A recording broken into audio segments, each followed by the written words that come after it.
Well, Trobe Financial has recently launched its Trobe Private Credit Fund, which comprises a diversified private credit strategy. To discuss this, Chris Andrews joining us from Trobe Financial. Chris, welcome to Ausbiz. Good to have you on the show. All right, tell us the reasoning as to why you've launched this fund. Yeah, thanks, Andrew. Lovely to be here with you as always. So the Trobe Private Credit Fund, we've been hearing for some time from advisors and from investors who use our strategies that what they'd like to do is engage with us in a listed environment. So hence the Trobe Private Credit Fund. ASX ticker code LF1 will go live on the stock exchange on the 27th of June. So we're really looking forward to that, Andrew. It's been a great story.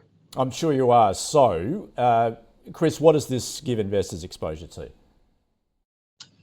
So the Trobe Private Credit Fund invests in our flagship 12-month term account, which is really Australia's leading real estate private credit strategy. Over 10,000 exposures there, highly diversified portfolio of mortgage secured loans across Australia. And we leaven that with our US private credit strategy, which targets US mid-market corporate private credit, really participating in the rebuilding of the US mid-market. So we look at those two strategies as being really complementary and offering investors a diversified source of income in their portfolios. All right, what sort of return profile are you targeting? We're looking to deliver the OCR plus 3.25%, and both of those strategies have got long track records in their respective markets. So we're feeling that's about the right range to set that target return. All right.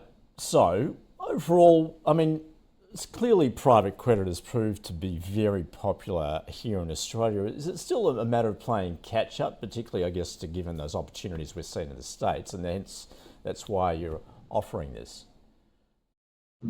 Yeah, look, it's a really interesting story. I mean, there's a great corporate story here, Andrew. It was only 6 weeks ago we were hearing that with all of the volatility coming in markets from the US tariff announcements, that perhaps we shouldn't be proceeding. There were some listed investment trusts and LICs that really failed to get away through that period, but we spoke to our investors, we spoke to the advisors, the team did an awesome job in doing that and came to the conclusion that there was this real demand for reliable, consistent returns, and certainly there was an appetite for that in the listed environment. So we went ahead and, as it turns out, we oversubscribed our cornerstone offer in under 24 hours, and we raised more than the maximum target, 300 million. So we were oversubscribed too for the total target range. And I think what that shows you is more than anything, investors are still really hungry for high quality yield delivering products. All right. So you're saying reliable is the key, but also you're emphasising it is conservative but diversified, which is the key. Diversification remains one of the true free lunches in investments, and it's something that we've always been very committed to. So, our 115,000 investors expect that of us, Andrew. It's certainly conservative, it's certainly diversified. That's what we look to deliver to market.